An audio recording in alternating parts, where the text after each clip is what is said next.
শেখ হাসিনার এই যে মুখের ভাষা, এটা তার জন্য এতটা কামানের গোলার মতো যে শেখ হাসিনা দিল্লিতে বসে যা কিছু বলছেন না কেন তা ডক্টর মোহাম্মদ ইউনূসের সবকিছু উলট পালট করে দিচ্ছে, তার শান্তি হারাম করে দিচ্ছে, তার তার ঘুম হারাম করে দিচ্ছে, তারপরে তার সরকারের মধ্যে অস্থিরতা তৈরি হচ্ছে, সারা দেশে অশান্তি তৈরি হচ্ছে।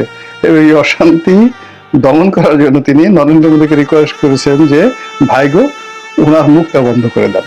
সে বলছে আমি পারবো না।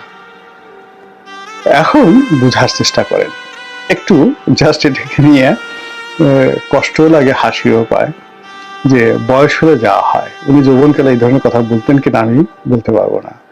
তো যাই হোক, শেখ হাসিনা দিল্লিতে বসে একটা অডিওতে একটা বার্তা দিলে যদি শেখ হাসিনার এই কথার কারণে ওনার গদি নড়তে থাকে, ওনার দেশে অশান্তি তৈরি হয়, যেটা উনি নিয়ন্ত্রণ করতে পারেন না, তাহলে উনি কি করে একটা ভালো নির্বাচন দেবেন, কি করে একটা দেশ চালাবেন, কি করে আওয়ামী লীগকে প্রতিহত করবেন, কি করে শেখ হাসিনার বিচার করবেন? শেখ হাসিনার বিচার তো অনেক পরের ব্যাপার।